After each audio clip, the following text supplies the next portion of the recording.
Hello and welcome again our YouTube channel inspiring mathematics by Anoop Mudgil. Last lecture में हमने limits को complete किया था और लिमिट्स में हमारा टॉपिक लास्ट इनफाइनाइट लिमिट्स था। ऐसे करके हमने लिमिट्स को कंप्लीट किया है, लेकिन चैप्टर हमारा कंप्लीट नहीं हुआ। चैप्टर का नाम है लिमिट्स एंड डेरिवेटिव। तो हमने इस चैप्टर में लिमिट्स के पोर्शन को भी कंप्लीट किया है। आज हम अपना डेरिवेटिव का पोर्शन स्टार्ट करने वाले हैं। तो सबसे पहले हम चलते हैं कि डेरिवेटिव्स का मतलब क्या है। हम इस डेरिवेटिव वर्ड से समझते क्या है, मैथमेटिक्स में डेरिवेटिव होता क्या है। डेरिवेटिव्स का या डिफरेंशिएशन का बातें की है। तो यहाँ से आपके कैलकुलस का डिफरेंशिएशन स्टार्ट होता है, लेकिन क्लास 11th में डिफरेंशिएशन ज़्यादा नहीं बताया गया है। थोड़ा सा इसको डेफिनेशन की फॉर्म में बताया गया है और इस पे बेस्ड ज़्यादा फंक्शंस पे डेरिवेटिव नहीं है, मतलब लिमिटेड सा है। जब आप 12th क्लास में जाएंगे तो आप इस डिफरेंशिएशन को सही मायने में सीख पाएंगे। वहाँ पर क्लास 12th में डिफरेंशिएशन को बहुत बड़े लेवल पे दिखाया गया है। इसका पैरामीटर ज़्यादा है, इस पे बहुत ज़्यादा अलग अलग फंक्शंस के डिफरेंशिएशन करने क्लास 12th में आप सीखेंगे। As well as class 12th में आप डिफरेंशिएशन का एप्लीकेशन भी सीखेंगे। क्लास 12th में डिफरेंशिएशन के 2 चैप्टर आते हैं, एक तो डिफरेंशिएशन के नाम से ही, और एक अगला चैप्टर आता है एप्लीकेशन ऑफ डेरिवेटिव्स। मतलब जो हम डिफरेंशिएशन पढ़ रहे हैं, जो हमने डिफरेंशिएशन पढ़ा है, उसके यूज क्या है, वो सारा सब कुछ आप, इसका क्या यूज है, वो क्लास 12th में जाकर के आप सीखोगे। फिलहाल यहाँ हम बात करते हैं कि लिमिट से ऊपर उठ कर के डेरिवेटिव कैसे बन गया, कैसे इसमें लिमिट्स का यूज हो गया। तो डेरिवेटिव क्या है? जब भी डेरिवेटिव या डिफरेंशिएशन का नाम आए तो आपके दिमाग में रेट ऑफ चेंज वर्ड आना चाहिए। Rate of change. Actually differentiation और डेरिवेटिव रेट ऑफ चेंज को बताते हैं कि किसी भी चीज के बदलने की दर कितनी हुई, वो कितना बदला। कोई चीज किसी दूसरे चीज के रेस्पेक्ट में कितनी बदल रही है, उसके रेट ऑफ चेंज को बताता है कौन? डेरिवेटिव, या हम कह सकते हैं डिफरेंशिएशन। फॉर एग्जाम्पल आपने फिजिक्स में पढ़ा है velocity, rate of change of displacement. आप क्या लिखते थे? ds/dt लिखते थे ना, कि s का चेंज है टाइम के रेस्पेक्ट में, डिस्प्लेसमेंट का चेंज है टाइम के रेस्पेक्ट में। वो टाइम के रेस्पेक्ट में डिस्प्लेसमेंट कितना बदल रहा है, दैट इज कॉल्ड डिफरेंशिएशन। आपने उसको वेलोसिटी कहा, वेलोसिटी ds/dt से लिखा जाता है। आपने कहा acceleration, rate of change of velocity, कि वेलोसिटी में कितना चेंज आ रहा है टाइम के रेस्पेक्ट में।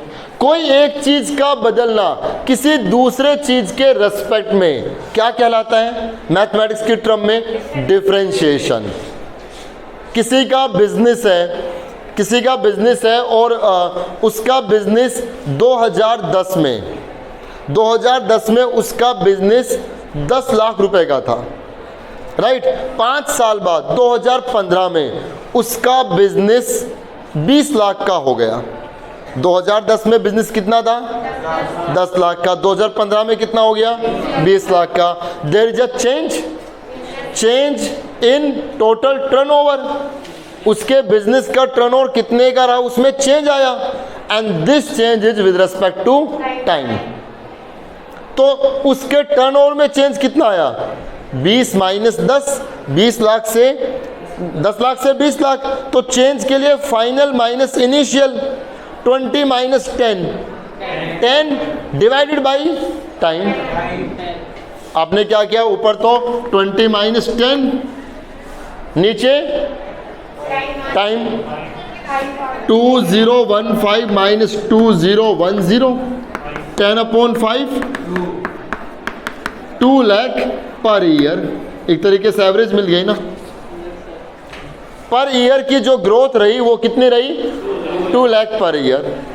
सो there is a change in turnover with respect to time. ये डिफरेंशिएशन है। मतलब अगर मान लो उसके बिजनेस का ग्राफ कुछ ऐसा बन रहा है, ये 2010 है, ये 2015 है। 2010 में ये एक्स एक्सिस तो टाइम को रिप्रेजेंट कर रहे हैं, ये वाई एक्सिस उस अमाउंट को रिप्रेजेंट कर रहे हैं। तो यहाँ 2010 है, ये 2010 है ईयर। 2010 में ये अमाउंट है, वो यहाँ पे कितना था 10 लाख, ये अमाउंट हो गया, राइट। और 2010 से 2015 पे आ गए, और ये अब कितना हो गया, थोड़ा और इसको ऐसे कर लें, ये हो गया 20 लाख का यहाँ पे ये। So there is a change in Y, change in Y axis. ये वाई एक्सिस का चेंज है ना, वाई पहले इतना था, अब वाई इतना हो गया। चेंज इन वाई, हाँ वही बात आपको जो मैंने न्यूमेरिकली ये बताया। अब मैं आपको इसको इस डेफिनेशन की फॉर्म में लेकर के जा रहा हूँ। चेंज इन वाई एक्सिस, पहले वाई एक्सिस का पोर्शन इतना था, अब वाई एक्सिस का पोर्शन इतना हो गया। चेंज इन वाई, इस वाई की वैल्यू में चेंज आ रहे हैं ना, जिसको हमने कहा D Y. Change in Y को हमने क्या कहा, डी वाई। मतलब ये इतना था पहले वाई, अब ये इतना था, तो ये इतना तो बराबर था, इतना चेंज आया ना। ये चेंज क्या है, डेल्टा वाई है, डी वाई। मेरी बात समझ में आई? चलो इस चेंज को मैं पहले डेल्टा वाई कह रहा हूँ, डेल्टा वाई। किसके रेस्पेक्ट में, एक्स के रेस्पेक्ट में। पहले एक्स इतना था, अब एक्स इतना हो गया, तो उस चेंज को मैंने कहा डेल्टा एक्स। और ये तो बच्चों मैंने बहुत बहुत दूर तक आपको दिखा दिया।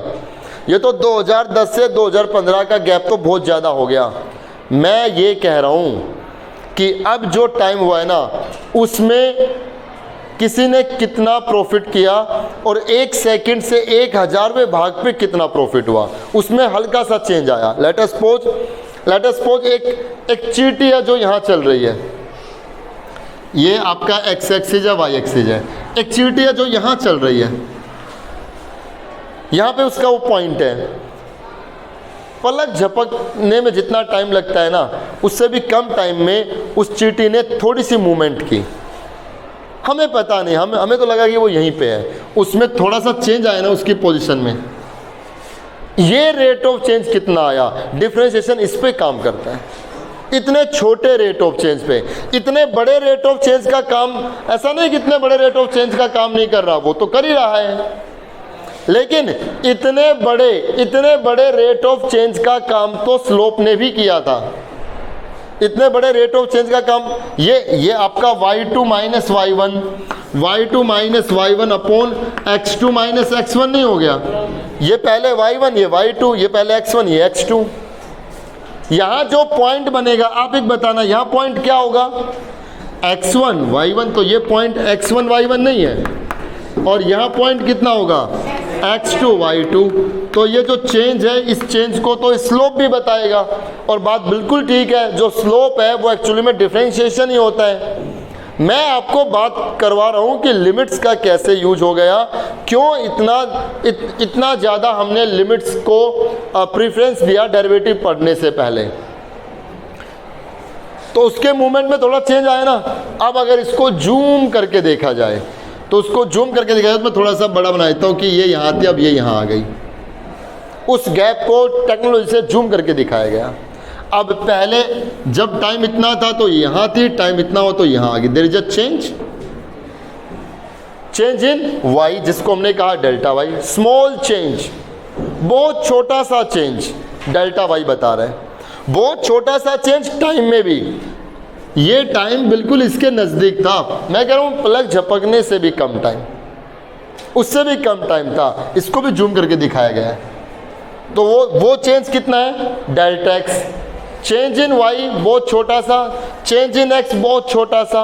और ये बताने के लिए कि जो ये एक्स का चेंज है ना, उसकी लिमिट है डेल्टा एक्स टेंस टू 0। मतलब जो एक्स में चेंज आया, हमें पता है कि वो चीटी रुक नहीं रही, लगातार चल रही है। तो टाइम में थोड़ा सा चेंज, 1 सेकंड से कम का चेंज आया। तो जब टाइम मान लो 11 बजे हैं अब, और टाइम क्या हुआ है 11:01। अब एग्जैक्ट 11 है। अब अगला टाइम क्या होगा, 11:01। मैं कह रहा हूँ उससे भी कम टाइम। तो थोड़ा सा इस टाइम में इजाफा हुआ, तो उस चीटी की मूवमेंट में भी चेंज आया, उसकी पोजीशन में भी चेंज आया, वो यहाँ से थोड़े अगले पॉइंट पे पहुंची, तो उस टाइम को मैंने यहाँ दिखा दिया है, थोड़ा बड़ा गैप कर करके, और वो को मैंने यहाँ दिखा दिया है, जूम करके आपको दिखा दिया। तो मैं क्या कह रहा हूँ, there is a change, change in what, change in the position of that अंट, उस y के पोजीशन में चेंज है, उस y की पोजीशन में चेंज है, तो उस चेंज को तो डेल्टा y से लिखेंगे ना। तो जो y2 माइनस y1 है, यही तो डेल्टा y है।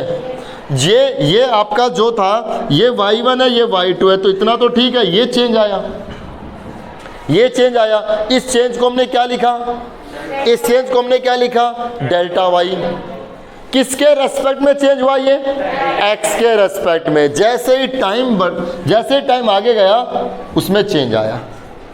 अभी अगर मैं आपसे बात करूं, अभी 1 सेकंड पहले मैंने जो बात बताई होगी, वो बात आपको नहीं पता था, लेकिन 1 सेकंड में जो बात बताई गई, 1 सेकंड से कम टाइम में जो बात बताई, वो आपको पता लगा, तो आपके IQ में चेंज आया, आपकी नॉलेज में चेंज आया थोड़ा सा।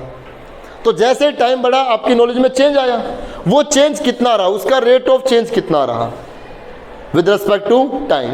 और इसको बड़े लेवल पे देखें तो 1 दिन के बाद आप में चेंज क्या आया, 2 दिन के बाद आप में चेंज क्या आया, 1 वीक में आपके पास आपका कितना चेंज आया पढ़ने में, 1 मंथ में कितना है। तो छोटे छोटे चेंजेस से बड़ा बड़ा चेंज देखा जाएगा ना। धीरे धीरे चेंज आएगा तो एक बड़ा कर्व बनेगा ना, तो फिर हम यहाँ से यहाँ तक का भी चेंज देख सकते हैं। Small small small small change एक बड़े चेंज की तरफ ले जाते हैं। That is also the philosophy of life. छोटा, आप बड़े चेंज की तरफ मत जाइए, आप छोटे छोटे चेंज कीजिए, अपने अंदर छोटे छोटे चेंज लाइए, वो बड़े की तरफ अपने आप ले जाएंगे। अब ये सोचे कि मैं तो एक लिस्ट बना लो कि मैं ये सब चीज़ें छोड़ूंगा और आप सोचोगे कल से ही आप कर दो, नहीं, वो शुरुआत है, वो धीरे धीरे आपका चेंज है। आपको झूठ बोलना छोड़ना है। तो ये नहीं कि आप कल से और कल से आपने एकदम 100% उस पर जीत पा ली, धीरे धीरे आएगा, धीरे धीरे बनेगा। हाँ, आपने वो आदत बनाई, उसमें तो आपकी 100% जीत हो गई कि आपने कल से वो आदत बना ली कि मैं झूठ नहीं बोलूँगा, इसमें आपकी 100% जीत है। लेकिन परिस्थितियाँ, अब कल तो आपके सामने परिस्थिति बड़ी आसान थी जिसमें आपने सच बोल दिया। 1 सप्ताह बाद, 10 दिन बाद, 15 दिन बाद, 20 दिन बाद, महीने बाद, 6 महीने बाद आपके सामने कोई ऐसी सिचुएशन आ गई जहाँ आपको लगता है कि झूठ बोलने से फंस जाऊँगा, सच बोलने से फंस जाऊँगा, तो अब देखा जाएगा। लेकिन 6 महीने पहले अगर आपने वो चेंज हर रोज़ अपनाया था, हर रोज़ वो चेंज अपनाया था, तो बड़ा चेंज हो गया। शायद हो सकता है आप उस दिन सच ही बोले। तो small small small small small change हमें लेकर के जाते हैं एक बड़े लेवल तक, एक बड़े चेंज तक। तो डिफरेंशिएशन स्मॉल चेंज है, ये स्मॉल चेंज है, ये स्मॉल चेंज है। और ये बताने के लिए कि ये जो y का चेंज आया है वो x के रेस्पेक्ट में आया है, और कब, जब x में थोड़ी सी मूवमेंट हुई है। जो डेल्टा x है, जो x है वो टेंड्स टू 0 है, और आप समझते हो कि टेंड्स टू 0 का मतलब क्या है। टेंड्स टू 0 का मतलब क्या है, जो 0 के बहुत नियर बाई है। तो जब ये चीज़ यहाँ से थोड़ी सी मूवमेंट हुई है, तो उस मूवमेंट में इसमें भी बदलाव आया है। तो उसका y का चेंज x के चेंज के रेस्पेक्ट में। डिस्प्लेसमेंट की बात करें, कोई बाइक जा रही है, 1 सेकंड से भी कम टाइम में उसमें कितना चेंज आया। जब मान लो उसको 10 किलोमीटर का डिस्टेंस ट्रेवल करना था, 1 सेकंड उसकी स्पीड दी गई है 60 किलोमीटर पर आवर, तो 1 घंटे में वो 60 किलोमीटर चली जाएगी। और with in A second, 1 second में उसमें चेंज आया ना डिस्प्लेसमेंट में, 1 सेकंड में कुछ तो दूरी तय हुई। तो change in displacement with respect to time, वो स्मॉल चेंज है, वो बड़े लेवल का चेंज नहीं है ना, वो स्मॉल चेंज है। लेकिन ऐसे वो सेकंड जब जुड़ते जाएंगे तो 1 मिनट का चेंज, 5 मिनट का चेंज, 1 घंटे का चेंज, वो तो बहुत ज़्यादा वैल्यू बता देगा ना। मतलब बड़ा, हमारा जो मैथमेटिक्स है, हमारी जो मॉडर्न साइंस है, वो हम सब बड़े चेंज पे काम करते हैं, छोटे चेंज को तो हम कभी लेके के नहीं आते। तो ये सब छोटे चेंज को बताते हैं। मेरी बात समझ में आ रही है आपको? ये सब छोटे चेंजेस को बताते हैं। तो delta y upon delta x, change in y, change in x, दोनों का डिवाइड किया और लिमिट लगा दी delta x tends to 0। Limit का खेल समझ में आया? लिमिट क्या क्यों लगाई? ये बताने के लिए कि ये चेंज बहुत छोटा है, इसी को हम dy बाई डी एक्स बोलते हैं। जब हम dy बाई डी एक्स लिखते हैं ना बच्चों, वो इसका नाम है।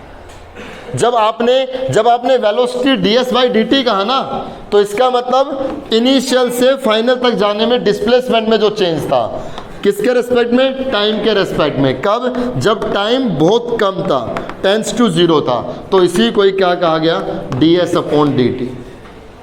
इसी को इसका मतलब जब मैं यहाँ पे लिखूंगा dy बाई डी एक्स, इसका मतलब हो गया कि हम y का डिफरेंशिएशन कर रहे हैं। किसका? हम y का डिफरेंशिएशन कर रहे हैं। किसके रेस्पेक्ट में? x के रेस्पेक्ट में। और इस fx को हम लिखेंगे f डेरिवेटिव x। y का डेरिवेटिव क्या होगा? dy बाई डी एक्स हो गया। और इस y के डेरिवेटिव को तो dy बाई डी एक्स लिख दिया, और इस fx के डेरिवेटिव को हम क्या लिखेंगे? f dash x। ये सिंबल है कि कैसे कैसे हम रिप्रेजेंट करते हैं। समझ में आ गई सब बातें? डिफरेंशिएशन क्या होता है, डेरिवेटिव क्या होता है, समझ में आया? लेकिन ऐसा नहीं कि मैंने यहाँ पे सारी बातें आपको बता दी है। बहुत ज़्यादा, मैं फिर बता रहा हूँ, बहुत ज़्यादा ये सब बातों का बहुत ज़्यादा प्रैक्टिकली यूज आप क्लास 12th में जब जाएंगे तब हम सीखेंगे। वहाँ आपको मैं बहुत से ग्राफ्स बता करके बताऊंगा कि किसी फंक्शन के डिफरेंशिएशन का मतलब क्या है, रेट ऑफ चेंज क्या है, टेंजेंट्स क्या है, नॉर्मल्स क्या है। और कोई किसी भी फंक्शन का ग्राफ देखते ही आप बता दोगे कि वो फंक्शन डिफरेंशिएबल है या नहीं। सिंपली ग्राफ देखते ही आप बता दोगे कि वो डिफरेंशिएबल है या नहीं, मतलब उसका डिफरेंशिएशन हो सकता है या नहीं हो सकता, मतलब उसका रेट ऑफ चेंज निकाला जा सकता है या नहीं निकाला जा सकता। ऐसी तमाम बातें कैलकुलस की वहाँ पर होगी। ठीक है, फिलहाल इसमें हमें बेसिकली समझना है कि डेरिवेटिव क्या है और उस पे बेस्ड क्वेश्चंस करने हैं। इतना सब कुछ समझ में आया? अब एक मैं डेफिनेशन की इन्हीं सब बातों से फॉर्मूला आपके सामने रख रहा हूँ, फॉर्मूला में ड्राइव कर रहा हूँ कि एक फॉर्मूला वो कैसे क्या बन गया। तो हम अब जानते हैं डिफरेंशिएशन बाय फर्स्ट प्रिंसिपल। हमारा जो टॉपिक है वो क्या है? डिफरेंशिएशन, और you can say derivative, differentiation और you can say derivative of a function, differentiation of a function by first principle, by first principle, differentiation or you can say derivative by first principle। कि first principle से हम derivative कैसे करेंगे, और इसको हम है ना, इसको हम बाय डेफिनेशन भी कह सकते हैं। बाय डेफिनेशन जो हमने कहा ना, बाय फर्स्ट प्रिंसिपल, इस फर्स्ट प्रिंसिपल को हम क्या कह सकते हैं? By definition. तो अगर कहीं लिखा जाए ना बाय डेफिनेशन डेरिवेटिव करो, तो आप ये मत समझना कि कोई अलग से बात आ गई। उस फर्स्ट प्रिंसिपल का नाम ही, दूसरा नाम क्या है? बाय डेफिनेशन है, या फिर इसका तीसरा नाम bye delta method. Bye delta method, ये 3 नाम है। आप चाहें तो डिफरेंशिएशन बाय फर्स्ट प्रिंसिपल कह सकते हैं, आप चाहें तो डिफरेंशिएशन बाय डेफिनेशन कह सकते हैं, आप चाहें तो डिफरेंशिएशन बाय डेल्टा मेथड भी कह सकते हैं। है क्या? फॉर्मूला ड्राइव करते हैं। ये देखिए, y is equal to F X कोई फंक्शन है, मैं फॉर्मूला ड्राइव करके दिखा रहा हूं आपको। y is equal to F X कोई फंक्शन है, मुझे इस फंक्शन का डिफरेंशिएशन करना है। किससे? फर्स्ट प्रिंसिपल से, और you can say by definition, और you can say by delta method. कैसे? फॉर्मूला बन गया।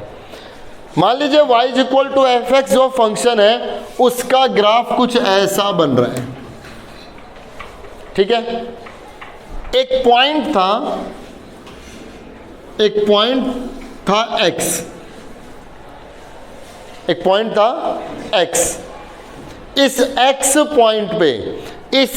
पॉइंट पे y की वैल्यू क्या है? fx। भाई x की जगह फंक्शन में x रखेंगे तो ये fx ही है। पॉइंट x पे इस फंक्शन का रिजल्ट क्या है, मतलब y की वैल्यू क्या है? fx। अब इस x में हल्का सा इजाफा हुआ, हल्का सा इसमें कुछ चेंज आया, बताइए।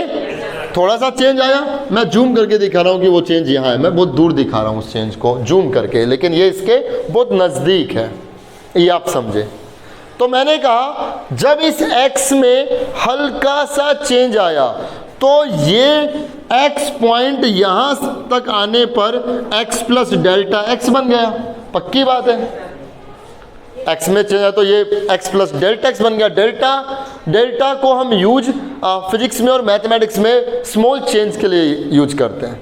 ये डेल्टा x चेंज आया, जिसको मैंने आपके लिए आसान बनाने के लिए इस डेल्टा x को मैंने h कह दिया, कह सकते हैं, क्योंकि आप सबने h पढ़ा है ना लिमिट्स में।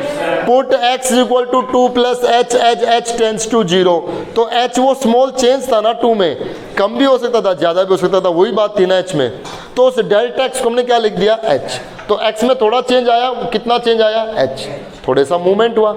जैसे ही x में चेंज आया वैसे ही y में भी तो थोड़ा सा चेंज आया है। तो x पे तो इसका रिजल्ट क्या था, fx। जब ये पॉइंट x प्लस h बन गया तो y क्या है, f of x plus h। दिख रहा है यहाँ पे ये पॉइंट, इसमें दिख रहा है f of x plus h। अब आप देख सकते हैं, now you can see that there is a change in what, change in y की वैल्यू में चेंज है, किसके रेस्पेक्ट में। जैसे ही x की वैल्यू चेंज हुई मजबूरन y को चेंज होना पड़ा ना, तो y की वैल्यू में कुछ चेंज जरूर आएगा, जरूर आएगा ना। अगर स्ट्रेट होता तो चेंज 0 हो गया। मान लो इसका ग्राफ ऐसे स्ट्रेट लाइन बनता तो x पे भी रिजल्ट यही है fx, और x प्लस h पे भी रिजल्ट fx प्लस h है, तो दोनों बराबर हैं, तो रेट ऑफ चेंज 0 हो जाता। दैट्स वाई आपने यूज किया होगा फिजिक्स में, कांस्टेंट फंक्शन का डिफरेंशिएशन आप 0 लिखते हैं, इसीलिए लिखते हैं, कारण यही है। भाई 2010 में, ये 2010 है, 2010 में टर्नओवर 10 लाख, 2015 में टर्नओवर 10 लाख, कांस्टेंट नहीं हो गया, फिक्स नहीं हो गया, स्ट्रेट लाइन नहीं बनेगी, तो रेट ऑफ चेंज क्या रहेगा, 10 लाख घटा 10 लाख 0। टाइम में तो नीचे तो 0 नहीं बनेगा ना, टाइम तो बढ़ गया, वो तो 0 होगा नहीं, जो टाइम चला गया वो चला गया, आगे जो होगा वो बढ़ कर के आएगा। 0 लिखते हो ना आप, ठीक है, उन सब बातों पे बात करेंगे, अभी फिलहाल इसकी डेफिनेशन पे बात करते हैं। तो चेंज आया ना, एक चेंज आया, बहुत इंपॉर्टेंट टॉपिक है, बड़े आप इंटरेस्टिंग वे में सबको समझें और अच्छे से जानें कि डिफरेंशिएशन क्या है, डेरिवेटिव्स क्या है, और फॉर्मूला आप रटे ना, समझे कि कैसे कैसे हमने निकाल दिया। जब आप मैथमेटिक्स को ग्राफ्स के थ्रू, ज्योमेट्री के थ्रू पढ़ते हो ना, और पढ़ने की आदत आप डालते हो, तो आपको मैथमेटिक्स बहुत बहुत इंटरेस्टिंग लगेगा।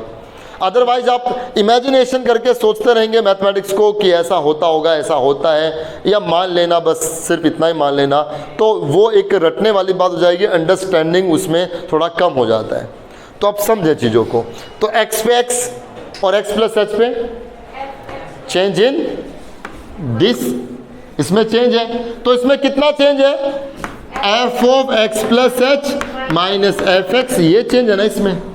भाई डेल्टा वाई क्या होगा, देखो ये तो इतना ठीक हुआ, यही तो डेल्टा वाई है, यही तो चेंज है, और ये तो मैंने बहुत ऊंचा दिखा दिया, ये तो यहाँ इसके नज़दीक था, हल्का सा चेंज था, वो अगर यहाँ पे आता तो ये हल्का सा चेंज नहीं है इतना, बताइए। ये तो मैंने जूम करके दिखाया, इससे दूर दिखा दिया तो थोड़ा सा बड़ा दिख रहा है आपको। ये चेंज बहुत छोटा चेंज है, कितना चेंज है वो, डेल्टा वाई, जिसको हमने डेल्टा वाई का, वाई का चेंज क्या है, डेल्टा वाई है, तो वो चेंज क्या है, F of x plus H minus F x. ये किसके रेस्पेक्ट में है, एक्स के रेस्पेक्ट में, तो एक्स का चेंज कितना हुआ, x plus H minus x, x से एक्स कैंसिल हो गया, तो नीचे क्या आ गया, एच, तो ये डेल्टा एक्स नहीं है, डेल्टा एक्स ही तो है। अरे एक्स में जो चेंज हुआ वो डेल्टा एक्स चेंज हुआ है, ये एक्स है तो ये क्या है, एक्स प्लस डेल्टा एक्स है, तो एक्स में चेंज, ये चेंज कितना है, डेल्टा एक्स, इसमें थोड़ा ही तो बड़ा है। एच क्या है, एच डेल्टा एक्स है, ये पूरा क्या है, डेल्टा वाई, वाई का चेंज क्या है, डेल्टा वाई, एक्स का चेंज क्या है, डेल्टा एक्स, दोनों का डिवाइड कर दिया। और ये बताने के लिए कि ये जो x में चेंज हुआ था, ये x में चेंज बहुत बहुत बहुत छोटा था, उसके लिए लिमिट लगानी पड़ेगी, लिमिट h टेंड्स टू 0, क्योंकि मैं चेंज को h से दिखा रहा हूँ। और यही जो आपके सामने आया है ना बच्चों, यही f डेरिवेटिव x का फॉर्मूला हो गया। ये इस फंक्शन के डिफरेंशिएशन का फॉर्मूला हो गया, किससे? फर्स्ट प्रिंसिपल से, और you can say by definition, और you can say by delta method. ये फॉर्मूला हो गया। समझ में आ गया? ये फॉर्मूला कैसे आया, कहाँ से घूम करके आया, सब समझ में आ गया? अगर मान लो मुझे किसी पर्टिकुलर, ये तो जनरल हो गया, जनरल उस फंक्शन का डेरिवेटिव हो गया। मान लीजिए मुझे किसी पर्टिकुलर पॉइंट पे निकालना होता, ये कह देता कि y equal to F X एक फंक्शन है और x equal to point A पे इसका डेरिवेटिव करो। तो पॉइंट ए पे इसका डेरिवेटिव करने का मतलब a में थोड़ा चेंज आएगा, तो इसका रेट ऑफ चेंज क्या रहेगा, यही बात है ना।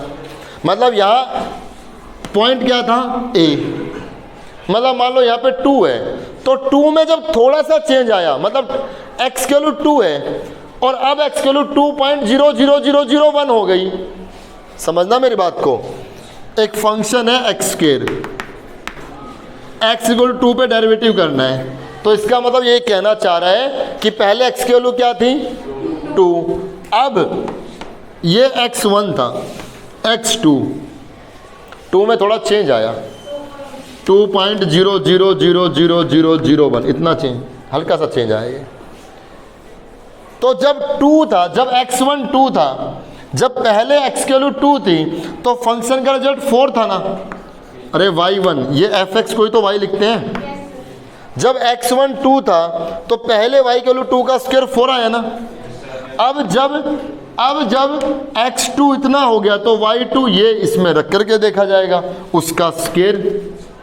तो मैं क्या देखना चाह रहा हूँ कि चेंज कितना आया, इसमें से ये माइनस, इसमें से ये माइनस, वो उस रेट ऑफ चेंज को बताएगा। इतने छोटे छोटे रेट ऑफ चेंज पे काम करता है डिफरेंशिएशन। हालांकि हमें ऐसा कुछ भी नहीं करना, हम जो डिफरेंशिएशन करेंगे ना, वो डिफरेंशिएशन ही हमारा रेट ऑफ चेंज बता देगा।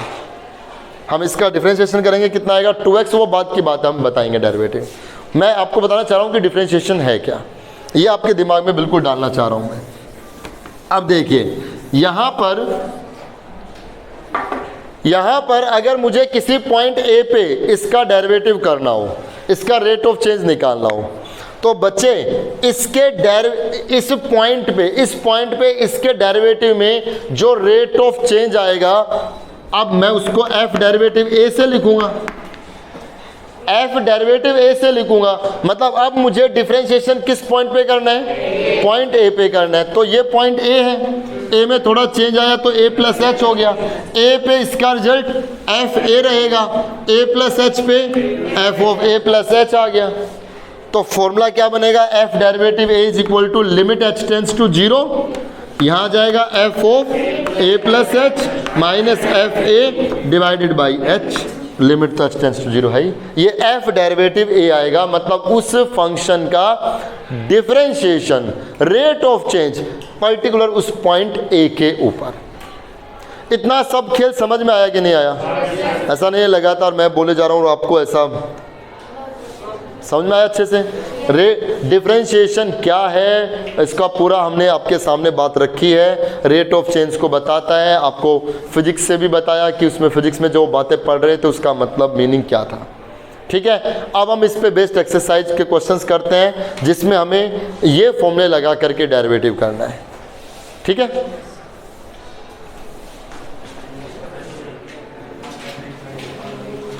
एक्सरसाइज 13.7 हमने स्टार्ट की।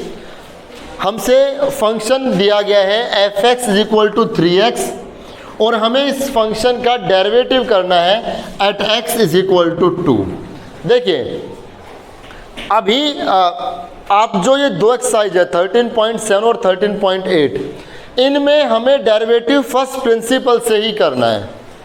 आप इन दो एक्सरसाइज के बाद जब इसके 9th और 10th एक्सरसाइज करेंगे तो आप वहाँ सीखेंगे कि इसका डेरिवेटिव बिना फर्स्ट प्रिंसिपल के भी किया जा सकता है। जो डायरेक्ट डिफरेंशिएशन आते हैं, जो आपने फिजिक्स में थोड़े बहुत अप्लाई करने सीखे होंगे, तो इन सब अब इन जो दो एक्सरसाइज में हम काम करेंगे ना, उन दो एक्सरसाइज के डेरिवेटिव हम डायरेक्ट भी कर सकते हैं।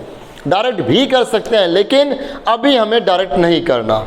जब हम वो इन दो एक्सरसाइज के बाद उनको डायरेक्ट करना सीखेंगे ना, तो वहाँ हम उनको डायरेक्ट करेंगे, राइट। मतलब फिलहाल इन दो एक्सरसाइज से हमें ये सीखना है कि फर्स्ट प्रिंसिपल से डेरिवेटिव कैसे होता है। इन दो एक्सरसाइज में इस बात की प्रैक्टिस है, चाहे लिखे चाहे ना लिखे, आपको फर्स्ट प्रिंसिपल ही लगाना है। तो फंक्शन क्या है 3x, x इक्वल टू 2 पे क्या करना है इसका डेरिवेटिव, ठीक है। तो मतलब पर्टिकुलर किसी पॉइंट पे डेरिवेटिव करना है ना, फॉर्मूला कौन सा लगेगा, f डेरिवेटिव a का फॉर्मूला लगेगा। मतलब इस फंक्शन का डेरिवेटिव करना है पर्टिकुलर किसी पॉइंट के ऊपर, उसके नेबरहुड पे, उसके आस पड़ोस पे। इसमें थोड़ा इजाफा हुआ होगा तो इसमें थोड़ा चेंज आया होगा, वो चेंज कितना है वो ये बताएगा। इतनी ही बात है ना, वो चेंज कितना है वो इसमें बताएगा हमें। अब देखते हैं कि कितना चेंज आया होगा। तो f डेरिवेटिव a का फॉर्मूला क्या होगा, f of a plus h minus f of a divided by h, और यहाँ पर लिमिट h टेंड्स टू 0। और एक बात और मैं आपको बता देता हूँ, आपके एग्ज़ाम में, चाहे वो कोई भी एग्ज़ाम होगा इसमें एकेडमिक ईयर में, चाहे वो यूटी हो, कोई सीटी हो, फाइनल एग्ज़ाम हो, उसमें एक क्वेश्चन फर्स्ट प्रिंसिपल का ज़रूर आएगा 4 मार्क्स में, फर्स्ट प्रिंसिपल से डेरिवेटिव करना। तो ये अपने फॉर्मूला लगा दिया। अब a क्या है, a 2 है, मतलब 2 पे चेक करना है ना मुझे। तो मैं यहाँ पे क्या लिखूँगा, f derivative 2 is equal to limit h tends to 0, यहाँ जाएगा f of 2 plus h minus f2 और डिवाइडेड बाई h। इतना हो गया, इतना समझ में आया। अब देखिए f derivative 2 is equal to limit h tends to 0 f of 2 plus h। इसका मतलब इस फंक्शन में x की जगह क्या रखेंगे, 2 प्लस h रख दें भाई। f ऑफ 2 प्लस h का मतलब ही यही है कि x अगर 2 प्लस h है, ये x की वैल्यू है, x अगर 2 प्लस h है तो y कितना हो गया, y ये फंक्शन है। ग्राफ से इमेजिन करो 2 प्लस h आगे बढ़ गया तो 2 प्लस h पे वो y कितना हुआ, तो 2 प्लस h यहाँ रखेंगे। तो 3 के साथ कितना है x, x की जगह क्या आएगा 2 प्लस h। समझ में आई बात, बीच में माइनस है तो माइनस f2 का मतलब इस फंक्शन में x की जगह 2 रखेंगे तो कितना आएगा 3 इंटू 2 6, और नीचे कितना h। अब यहाँ आएगा f derivative 2 is equal to limit h tends to 0। बच्चे इसको मल्टीप्लाई करें, कितना जाएगा 6 प्लस 3h माइनस 6, और नीचे कितना h, ये 6 से 6 कैंसिल। अब f derivative 2 is equal to limit h tends to 0। ऊपर हो गया 3h, नीचे हो गया h, 3h अपॉन h, ये h से h कैंसिल। अब इस 3 पे जब आप लिमिट लगाएंगे तो 3 रहेगा ना, f derivative 2 is equal to 3।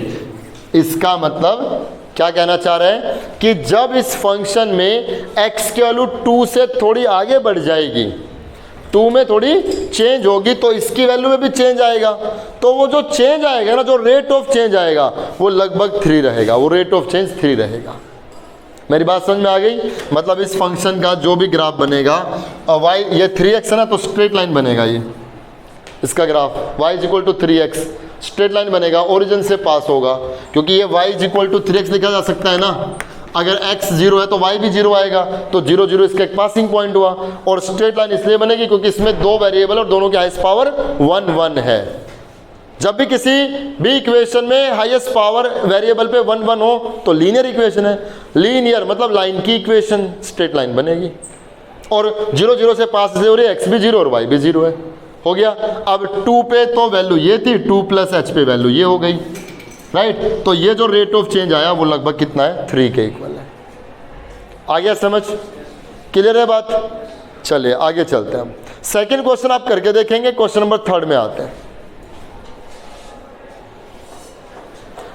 f derivative x दिया गया है क्वेश्चन नंबर 3 में, ये x² प्लस 2x प्लस 7, और मुझे एफ डेरिवेटिव 3 निकालना है, मतलब मुझे इस फंक्शन का डिफरेंशिएशन करना है पॉइंट 3 के ऊपर। तो हम एफ डेरिवेटिव 3 का फॉर्मूला बना रहे हैं। अब मैं डायरेक्ट एफ डेरिवेटिव 3 का फॉर्मूला लिख रहा हूँ, limit h tends to 0, right. यहाँ पे क्या आएगा, एफ ऑफ 3 प्लस एच, 3 में कुछ बढ़ करके, और माइनस f3 और डिवाइडेड बाई h, यही फॉर्मूला बनेगा ना। अब सिंपल सा काम है, limit h tends to 0, F of 3 plus H का मतलब इस फंक्शन की वैल्यू जब x कितना है 3 प्लस एच है, तो इस फंक्शन में जहां जहां x है वहां x की जगह हम क्या रखेंगे 3 प्लस एच। तो यहां कितना आएगा 3 प्लस एच का whole square plus 2 times x की जगह कितना 3 प्लस एच प्लस 7 आ गया। ये f ऑफ 3 प्लस एच का रिजल्ट आ गया। बीच में माइनस है तो माइनस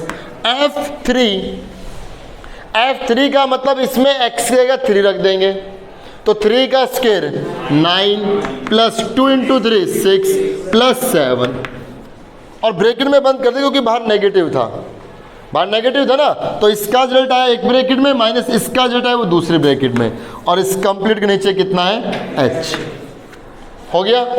इसके बाद f derivative 3 is equal to limit h tends to 0, यहाँ सोल्व करते हैं बच्चे। यहाँ 3 प्लस एच का होल स्क्वायर लगा देना, तो कितना आएगा 9 plus H square plus 6h। यहाँ इसको 2 से मल्टीप्लाई, कितना आएगा 6 प्लस 2h, और यहाँ कितना प्लस 7। यहाँ आ जाएगा -9 -6 -7, और इस कंप्लीट के नीचे कितना h। यहाँ 9 से 9 कैंसिल, 6 से 6, 7 से 7 कैंसिल। अब f derivative 3 is equal to limit h tends to 0, ऊपर आ गया h स्क्वायर प्लस 8h, और नीचे आ गया h, इतना ही बचेगा ना। ऊपर से h कॉमन निकाल दें, f derivative 3 is equal to limit h tends to 0, h common तो ये h प्लस 8, नीचे h से h कैंसिल। अब टेंड्स टू 0 लिमिट रख दें, f derivative 3 is equal to 8, मतलब इस फंक्शन का डेरिवेटिव 3 के ऊपर 8 के इक्वल रहेगा। आया समझ। क्वेश्चन नंबर 4 आप करके देखें, ठीक है। तो 4 तक आप करें, 5th में ट्रिग्नोमेट्रिक फंक्शंस हैं, उनके हम अगले लेक्चर में करेंगे, और 6, 7 तो आप कर भी सकते हो वैसे, तो ट्राई करना, नहीं होंगे तो 6, 7 भी रखेंगे, ठीक है। तो मिलते हैं नेक्स्ट लेक्चर में, तब हम इन क्वेश्चंस को करेंगे और नेक्स्ट एक्सरसाइज के क्वेश्चंस भी करेंगे। Thank you so much.